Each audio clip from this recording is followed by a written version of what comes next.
ಹಾಗೂ ನಮ್ಮ ಎಲ್ಲ ಹೋರಾಟಕ್ಕೆ ಬೆಂಬಲವಾಗಿ ಬಂದಿರುವಂಥ ಎಲ್ಲ ಸಹೋದ್ಯೋಗಿ ಮಿತ್ರರೇ, ಏನಿವತ್ತು ಚಿಕ್ಕಬಳ್ಳಾಪುರ ಜಿಲ್ಲೆಯ ಶಿಡ್ಲಘಟ್ಟ ತಾಲೂಕಿನ ಜಂಗಮಕೋಟೆ ಹೋಬಳಿಯ 13 ಹಳ್ಳಿಗಳ ಭೂಸ್ವಾಧೀನ ವಿರೋಧ ಹೋರಾಟವು ಈಗಾಗಲೇ 2 ವರ್ಷ ದಾಟಿದೆ. ಅದರ ಜೊತೆಗೆ ಚಿಕ್ಕಬಳ್ಳಾಪುರ ಜಿಲ್ಲಾಧಿಕಾರಿಗಳ ಕಚೇರಿಯ ಮುಂಭಾಗದಲ್ಲಿ 78 ದಿನದ ಹೋರಾಟವನ್ನು ಇವತ್ತು ಮುಂದುವರಿಸ್ತಾ ಇದ್ದೇವೆ. ಈ ವಿಚಾರವಾಗಿ ಬರುವ 5ನೇ ತಾರೀಕು ಬೆಂಗಳೂರಿಗೆ ಚಿಕ್ಕಬಳ್ಳಾಪುರ ಜಿಲ್ಲಾಧಿಕಾರಿಗಳ ಕಚೇರಿಯ ಮುಂಭಾಗದಿಂದ 10,000ಕ್ಕೂ ಹೆಚ್ಚು ಬೈಕ್ಗಳ ಮುಖಾಂತರ ಸರ್ಕಾರಕ್ಕೆ ರೈತರ ಒತ್ತಾಯಗಳನ್ನು ಒತ್ತುವ, ಅದರಲ್ಲೂ ವಿಶೇಷವಾಗಿ 2013ರ ಭೂ ಸುಧಾರಣಾ ಕಾಯ್ದೆ ಜಾರಿ ಮಾಡುವವರೆಗೂ ಕೂಡ ಹೋರಾಟವನ್ನು ಮುಂದುವರಿಸಬೇಕು ಅಂತೇಳಿ ಒತ್ತಾಯವನ್ನು ಮೊದಲಿಗೆ ಸರ್ಕಾರಕ್ಕೆ ಒತ್ತಾಯವನ್ನು ಮಾಡ್ತಾ, ಜೊತೆಗೆ ಜಂಗಮಕೋಟೆ ಹೋಬಳಿಯ 13 ಹಳ್ಳಿಗಳ ಫಲವತ್ತಾದ ಭೂಮಿಯನ್ನು ಕೈಬಿಡಬೇಕು ಅಂತೇಳಿ ಸರ್ಕಾರಕ್ಕೆ ಒತ್ತಾಯವನ್ನು ಮಾಡಲಿಕ್ಕೆ ನಾವು 10,000 ಬೈಕ್ಗಳ ಮುಖಾಂತರ ಹೋಗ್ತಾ ಇದ್ದೇವೆ. ಅನ್ನ ತಿನ್ನುವಂಥ ಎಲ್ಲ ನಾಗರಿಕ ಬಂಧುಗಳು ಈ ಒಂದು ಹೋರಾಟಕ್ಕೆ ಭಾಗವಹಿಸಬೇಕು ಅಂತೇಳಿ ತಮ್ಮಗಳ ಮುಖಾಂತರ ನಾವು ಮನವಿಯನ್ನು ಮಾಡ್ತೇವೆ. ಮತ್ತು ಇನ್ನೂ ಅನೇಕ ಪ್ರಗತಿಪರ ಸಂಘಟನೆಗಳು ಕೂಡ ಈಗಾಗಲೇ ನಮಗೆ ಡೀಲರ್ ಅಸೋಸಿಯೇಷನ್ ಅವರು ಕೂಡ ಈ ಭಾಗದಲ್ಲಿ ಬೆಂಬಲವನ್ನು ಕೊಟ್ಟಿದ್ದಾರೆ. ಅದೇ ರೀತಿ ಒಕ್ಕಲಿಗರ ಸಂಘದ ಕೂಡ ಸಪೋರ್ಟನ್ನು ಮಾಡಿದ್ದಾರೆ ಮತ್ತು ವಿಶ್ವಕರ್ಮ ಸಂಘದವರು ಕೂಡ ಇವತ್ತು ಬೆಂಬಲವನ್ನು ವ್ಯಕ್ತಪಡಿಸಿದ್ದಾರೆ.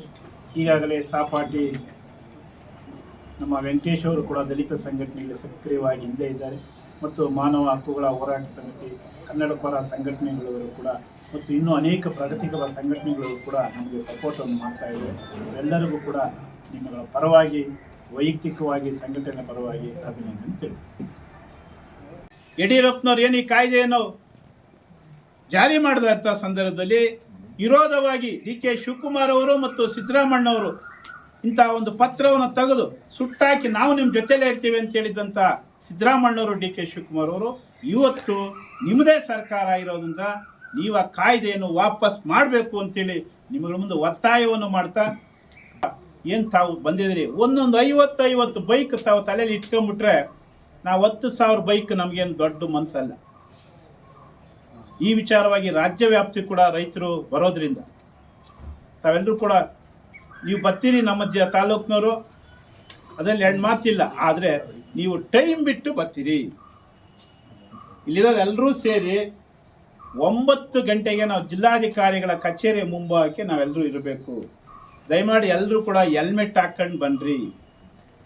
ನಾವು ಕಾನೂನನ್ನ ಪರಿಪಾಲನೆ ಮಾಡುವ. ಆಮೇಲೆ ಅಲ್ಲಿ ಸಂದರ್ಭ ನುಗ್ಗುಲು ಮಾಡಬೇಡಿ. ಯಾರು ತಾವು ವಸ್ತ್ರವನ್ನು ಹಾಕಿದಿರಿ, ವಸ್ತ್ರ ಇಲ್ಲದವರು ಕೂಡ ಭಾಳಷ್ಟು ಜನ ಬರೋದ್ರಿಂದ ತಾವು ಅದನ್ನ ತಿಳುವಳಿಕೆ ಮಾಡಬೇಕು. ನಾ ಮುಂದು ತಾ ಮುಂದು ದಯಮಾಡಿ ತಾವು ಮಾಡಬೇಡಿ. ಯಾರು ಅಲ್ಲಿ ಜವಾಬ್ದಾರಿಯವರು ಏನು ಸಲಹೆ ಸೂಚನೆಗಳು ಕೊಡ್ತಾರೋ ಅದನ್ನು ಪಾಲನೆ ಮಾಡೋವಂಥದ್ದಾಗಬೇಕು. ಆಮೇಲೆ ವಿಶೇಷವಾಗಿ ಮನುಷ್ಯತ್ವ ಇರೋರು ತಾವು ಇಟ್ಕೊಳ್ರಿ. ಯಾಕಂದರೆ ಅಂಗಡಿ ಬರ್ತದಂತೆ ಮತ್ತೊಂದು ಕಡೆ ದಯಮಾಡಿ ತಾವು ಹೋಗೋಕ್ಕೆ ಹೋಗ್ಬೇಡ್ರಿ. ಮನುಷ್ಯತ್ವ ಇರಬೇಕು. ಯಾಕಂದರೆ ಅನುಭವದ ಆಧಾರದ ಮೇಲೆ ಹೇಳ್ತೇವೆ, ನಾನು ಒಬ್ಬ ತಪ್ಪು ಮಾಡಿದರೆ ಭಾಳಷ್ಟು ಜನಕ್ಕೆ ತೊಂದರೆ ಆಗ್ತದೆ. ಇಲ್ಲಿ ಕೈ ಕಾಲು ಎಳೆಂಥ ಜನ ಭಾಳಷ್ಟು ಇದ್ದಾರೆ. ಹೆಣ್ಣು ಮಕ್ಕಳನ್ನು ಕರೆದುಕೊ ಬರುವಂಥ ಕೆಲಸ ಆಗಬೇಕು. ಈಗಾಗಲೇ ಮಾಲೂರು ಭಾಗದಿಂದನೂ ಕೂಡ 20 ಹೆಣ್ಣು ಮಕ್ಕಳು ಬೈಕಲ್ಲಿ ನಾವೇ ಬರ್ತೀವಿ ಅಂತಲೂ ಕೂಡ, ನಾವೇ ಸ್ವಂತ ಸ್ಕೂಟಿಯಲ್ಲಿ ನಾವು ಬರ್ತೀವಿ ಅಂತೇಳಿ ಮಾಲೂರು ಭಾಗದಿಂದ, ಕೋಲಾರ ಭಾಗದಿಂದ ಹೇಳೋರು. ಅದನ್ನ ಹೆಣ್ಣು ಮಕ್ಕಳನ್ನು ಕೂಡ ತಾವು ಕಳಿಸ್ಬೇಕು, ಕರ್ಕೊಂಬರ್ಬೇಕು, ಮನವೊಲಿಸ್ಬೇಕು ಅಂತ ಹೇಳ್ತಾ ನನ್ನ ಮಾತಿಗೆ ವಿರಾಮವನ್ನು ಕೊಡ್ತೇನೆ. ನಮ್ಮ ಮಾನ್ಯ ಮುಖ್ಯಮಂತ್ರಿಗಳಿಗೆ ಇವತ್ತು ನಾವೇನು ವಿಷಯ ತಿಳಿಸ್ತಾ ಇದ್ದೀರಿ, ನೀವು ಭೂಮಿ ಉಳಿಸ್ಕೊಡಿ. ರೈತರಿಗೆ ನೀವೇನು ಕೊಡಬೇಡಿ. ನಿಮ್ಮ 5 ಗ್ಯಾರಂಟಿಗಳು ಬೇಡ, ರೈತರು ಭೂಮಿ ಉಳಿಸ್ಕೊಡಿ ಸಾಕು. ಅವರೇ ದುಡಿದು ಏನು ಬೇಕು ಸರ್ಕಾರ ಕೊಡ್ತಾರೆ. ಯಾರಾದರೂ ನಾವು ಒಬ್ಬರು ಯಾರಾದರೂ ಗ್ಯಾರಂಟಿ ಕೊಡಿ ಅಂತ ಯಾರೂ ಕೇಳಿಲ್ಲ.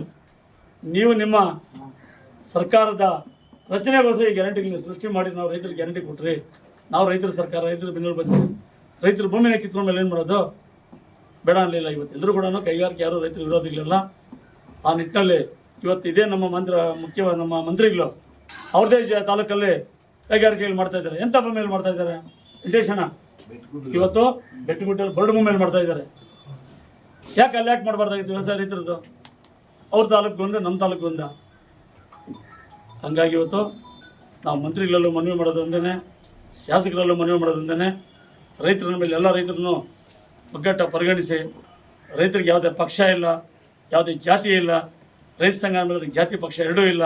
ಆ ನಿಟ್ಟಿನಲ್ಲಿ ಗೌರವಿಸಿ, ಯಾರೋ ನಮ್ಮ ಮೇಲೆ ವಿರುದ್ಧವಾಗಿ 2 ರೈತ ಸಂಘಗಳು ಹುಟ್ಟಾಕಿ ಇಡೀ ರಾಜ್ಯದಲ್ಲೂ ಇಲ್ಲ, ಇಡೀ ಜಿಲ್ಲೆಯಲ್ಲಿಲ್ಲ, ಯಾವ ತಾಲೂಕಲ್ಲೂ ಇಲ್ಲ.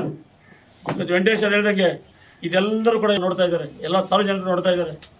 ಏನಿದು, ಇದು ಪರಿಣಾಮ ಏನು, ಇದು ಬೆಳವಣಿಗೆ ಏನು ಅರ್ಥ ಆಗ್ಬಿಟ್ಟಿದೆ. ಯಾರು ಗೊತ್ತಿಲ್ಲರಿಲ್ಲ, ಆ ಬೀದಿಯಲ್ಲಿ ಹೋಗ್ತಾ ಬರ್ತಾ ಇದೇನಪ್ಪ ಎಲ್ಲನೂ ಇದೆಯೇ ಈ ಥರದ್ದು ಅಂತ. ಆದರೆ ಅವ್ರ ಸ್ನೇಹಿತರು ಅರ್ಥ ಮಾಡ್ಕೊಬೇಕು, ಇದ್ರ ಅವ್ರ ಗೌರವ ತೂಕ ಅವರೇ ಕಡಿಮೆ ಮಾಡ್ಕೊತಾ ಇದ್ದಾರೆ. ಆ ನಿಟ್ಟಿನಲ್ಲಿ ಇವತ್ತು 5ನೇ ತಾರೀಕು ಏನು ಹೋಗುವಂಥ ವಿಚಾರದಲ್ಲಿ ಈಗಾಗಲೇ ಎಲ್ಲ ಸಂಘಟನೆಗಳ ಮುಖಂಡರುಗಳು ನಾವು ಯಾವತ್ತೂ ಕೂಡ ನೀವು ರೈತರ ಜೊತೆಲಿ ಇದ್ದೀರಿ ಅಂತ ಹೇಳಿದ್ದಾರೆ. ನಮ್ಮ ಸಂಘದ ಕಾರ್ಯದರ್ಶಿಗಳು ಜವಾಬ್ದಾರಿ ನಾವು 2ರಲ್ಲಿರೋದ್ರಿಂದ ಅವ್ರಿಗೂ ಜವಾಬ್ದಾರಿ ಕರೆಸಿದ್ದೀರಿ. ನಾವು ಕೂಡ ಹೆಚ್ಚಿನ ರೀತಿಯಲ್ಲಿ ನಮ್ಮ ಸಮುದಾಯದಿಂದ ಕೂಡ, ರೈತ ಸಂಘದಿಂದ ಕೂಡ, ನಗರದಿಂದ ಕೂಡ ಹೆಚ್ಚಿನ ಸಂಖ್ಯೆಯಲ್ಲಿ ಈ ಒಂದು ಹೋರಾಟಕ್ಕೆ ಕೈಗಾರಿಕೆ ಮುಖಾಂತರ ಬೆಂಬಲ ಕೊಡುವ ಮುಖಾಂತರವಾಗಿ ನಾವು ಯಾವತ್ತೂ ಕೂಡ ಸರ್ ಕೈಗಾರಿಕೆ ಬೇಕು, ನಾವು ಬೇಡ ಅಂತ ಹೇಳ್ತಾ ಇಲ್ಲ. ಬಟ್ ಕೈಗಾರಿಕೆ ಎಲ್ಲಿ ಬೇಕಂದ್ರೆ ಬಂಜರು ಭೂಮಿ ಎಲ್ಲಿ ಬೇಕು, ಬರಡು ಭೂಮಿ ಎಲ್ಲಿ ಹಾಕ್ಬೇಕು. ನೀವು ಅನ್ನ ಬೆಳೆಯೋ ಜಾಗನ ಕಿತ್ಕೊಂಡ್ಬಿಟ್ರೆ, ಕೈಗಾರಿಕೆ ಮಾಡಿಬಿಟ್ರೆ ಕೃಷಿ ಎಲ್ಲಿ ಮಾಡೋದು? ನೀವು ಕೃಷಿನೂ ಬೇಕಂತ ಇದ್ದೀರಾ, ಕೈಗಾರಿಕೆ ಬೇಕಂತ ಇದ್ದೀರಾ. ನಾವು ಅದನ್ನೇ ಹೇಳ್ತಾ ಇರೋದು, ಕೈಗಾರಿಕೆನೂ ಬೇಕು, ಬಂಜರು ಭೂಮಿ ಎಲ್ಲಿ ಮಾಡಿ, ಕೃಷಿನೂ ಬೇಕು, ಕೃಷಿ ಭೂಮಿನ ಬಿಟ್ಬಿಡಿ ಅಂತ ಹೇಳ್ತಾ ಇರ್ತಕ್ಕಂಥ. ಅವರು ಸುಧರಾಮ್ ಒಪ್ಪಕ್ಕೆ ರೆಡಿ ಇಲ್ಲ.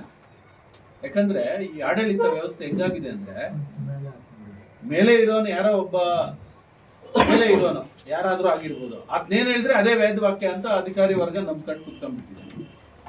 ಈ ತರ ಒಂದು ಗೊಂದಲಮಯ ವಾತಾವರಣವನ್ನ ಸರ್ಕಾರನೇ ಮುಂದೆ ನಿಂತು ಸೃಷ್ಟಿ ಮಾಡ್ತಾ ಇರ್ತಕ್ಕಂಥದ್ದು. ಆದ್ರೆ ಅಂತ ಸಂದರ್ಭದಲ್ಲೂ ಈ ದೇಶದಲ್ಲಿ ಬ್ರಿಟಿಷ್ ಪರವಾಗಿ ಕೆಲಸ ಮಾಡಿದಂತ ನಾಮರ್ದಗಳು, ಹಲಾಲ್ಕೋರ್ಗಳು, ದಗಾಕೋರ್ಗಳು ಇದ್ರು. ಇವತ್ತೇ ಏನಲ್ಲ. ಹಂಗೆ ಇವತ್ತು ನಮ್ಮ ಹೋರಾಟನ ಆ ತರದ ವ್ಯಕ್ತಿಗಳು ಇವತ್ತು ಇದ್ದಾರೆ. ಅದಕ್ಕೇನು ನಾವು ಭಯ ಪಡಬೇಕಾಗಿಲ್ಲ. ಆಮೇಲೆ ಸರ್ಕಾರ ಅಂತಿಮವಾಗಿ ಇವತ್ತು ಇದು ಒಂದು 2ನೇ ಸ್ವಾತಂತ್ರ್ಯ ಸಂಗ್ರಾಮದ ರೀತಿಯಲ್ಲಿ ಹೋರಾಟ ನಡೀತಾ ಇರ್ತಕ್ಕಂಥದ್ದು. 200 ವರ್ಷ ಇದು ಇನ್ನು ಕೇವಲ 78 ದಿನ ನಮ್ಮ ಕಣ್ಮುಂದೆನೇ ಇದೆ. ಚನ್ನರಾಯಪಟ್ಟಣ 3 ವರ್ಷ ಆಯ್ತು, ಕೆಲವೆಲ್ಲ ಇನ್ನು. ಆಮೇಲೆ ಇನ್ನೊಂದು ನಾವು ಪದೇ ಪದೇ ಮನವಿ ಮಾಡ್ತಾ ಇದ್ವಿ ಸನ್ಮಾನ್ಯ ಶಾಸಕರಿಗೆ.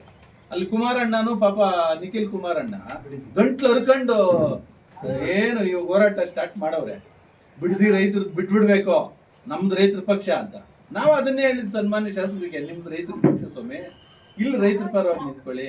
ಬಿಡದಿನಲ್ಲಿ ಭೂಮಿ ಏನ್ ಬಿಡಿಸ್ಕೊಡ್ತೀರ ರೈತರಿಗೆ, ನಮ್ಮ ಭೂಮಿ ಇಲ್ಲಿ ಬಿಡಿಸ್ಕೊಡಿ, ದಯವಿಟ್ಟು ಬಿಡಿಸ್ಕೊಡಿ ಅಂತಾನೆ ನಾವು ಪದೇ ಪದೇ ಮನವಿ ಮಾಡ್ತಾ ಇರ್ತಕ್ಕಂಥದ್ದು. ನೀರನ್ನ ರೈತರು ಕೊಟ್ಟು ಇವತ್ತು ಆ ಭಾಗದ ನೀರಿಂದ ಇವತ್ತು ಎಷ್ಟೋ ಸಾವಿರಾರು ರೈತರ ಮುಖದಲ್ಲಿ ಕಳೆ ಬರಬೇಕು. 1200 ಅಡಿಗೆ ಹೋಗಿರ್ತಕ್ಕಂಥ ಬೋರ್ವೆಲ್ ಇವತ್ತು 500-600 ಅಡಿಗೆ ನೀರು ಸಿಕ್ಕೋ ಮಟ್ಟಕ್ಕೆ ಬಂತು. ಯಾವುದೋ ಈ ಥರ ರೈತರಿಂದ, ಇದರಲ್ಲಿ ಯಾರು 100 ರೂಪಾಯಿ ಸಂಪಾದನೆ ಮಾಡೋ ರೈತರಿಲ್ಲ. ಆಯೋಜಿಸಿದ್ದೇವೆ ಈ ಸಭೆಗೆ. ಮೂಲಭೂತ ಬಹಳಷ್ಟು ಮೂಲ ಸಂಘಟನೆಗಳವೆ. ಯಾಕಂದ್ರೆ ರೈತ ಬೆಳೆದಂಥ ವಸ್ತುನ ನಮ್ಮ ರೀಲರ್ ಅಸೋಸಿಯೇಷನ್, ನಾವು ಅಣ್ಣ ತಮ್ಮಂದಿರುತ್ತೆ. ರೈತ ಬೆಳೆದಂಥ ವಸ್ತು ನಮ್ಮ ರೀಲರ್ ಅಸೋಸಿಯೇಷನೇ ಅವ್ರು ಖರೀದಿ ಮಾಡಬೇಕು. ನನ್ನ ಅಣ್ಣ ಆದರೆ ಅವ್ರ ತಮ್ಮ. ನಮ್ಮ ವಸ್ತುನ ಅವ್ರು ಕಮಿಟಿ ಮಾಡಿದಾಗ ನಮ್ದು ಏನೇ ಸಮಸ್ಯೆ ಬಂದರೂ ಅವ್ರು ನಮ್ಗೆ ಇನ್ವಾಲ್ವ್ ಆಗಲೇಬೇಕು. ಅವತ್ತು ನನಗೆ ಗೊತ್ತಿದ್ದಂಗೆ ಆ ಒಂದು 5ನೇ ತಾರೀಕು ನಮ್ಮ ರೀಲರ್ ಅಸೋಸಿಯೇಷನ್ 1000 ಬೈಕು ಈ ಶಿಲ್ಗಡದಲ್ಲಿ ಕಾಣಬೇಕಂತ ನನ್ನ ಆಸೆ. ಎಲ್ಲ ಜನ ಬಳಸುವಂಥ ವಸ್ತು ರೈತ ಒಬ್ಬರೇ ಬೆಳೆಯೋಕ್ಕಾಗುತ್ತೆ. ಯಾರೋ ದೊಡ್ಡ ಮನುಷ್ಯನ ಹೇಳ್ತಾ ಇದ್ದು ನಮ್ಮ ಜಿಲ್ಲಾ ಉಸ್ತುವಾರಿ ಸಚಿವರು, ಇಲ್ಲಿ ಏರ್ಪೋರ್ಟ್ ಬಂದ್ಬಿಟ್ರೆ ಅವನು ಯಾರೋ ಚೇರ್ ಮಾಡೋನು ಅನ್ನ ಹಾಕ್ತಾನ. ಅವನು ಫ್ಯಾಕ್ಟ್ರಿಗೆ ಬಂದ್ಬಿಟ್ರೆ ದೇಶಕ್ಕೆ ಅನ್ನ ಕೊಡ್ತಾನ. ಯಾವನೋ ಒಂದು ಕಬ್ಬಿಣದ ಪೈಪ್ ಮಾಡಿಬಿಟ್ರೆ ಅವನು ಅನ್ನ ಹಾಕ್ತಾನ ದೇಶಕ್ಕೆ. ಅನ್ನ ಹಾಕೊಡೋ ರೈತನ ಉಳಿಸ್ಕೊಳಕ್ ಆಗ್ತಾ ಇಲ್ಲ. ಇವರೆಲ್ಲ ಮಾಪಿಗಳು, ಹಣದ ಮಾಪಿಗಳು. ಯಾವುದೋ ಒಂದು ವಿಚಾರದಲ್ಲಿ ನಾವು ಕೇಳ್ತಾ ಇದ್ದೆ, ನಮ್ಮ ಶಾಸಕರು ಹೇಳ್ತಾ ಇದ್ರು, ಶಿಡ್ಲಘಟ್ಟ ತಾಲೂಕಲ್ಲಿ ಎಲ್ಲಾದ್ರೂ ಒಂದು 500 ಎಕರೆ ಒಂದು ಕಡೆ ಇದ್ರೆ ಹೇಳಿ ಅಂತ.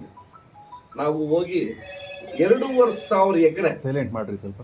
ಇದೇ ಬಸ್ಸೆಟ್ಟಹಳ್ಳಿ ಹತ್ರ ಮುರುಡೇಶ್ವರ ಮೈನಿಂಗ್ ನೀವೆಲ್ಲ ಗೊತ್ತಿರ್ತದೆ.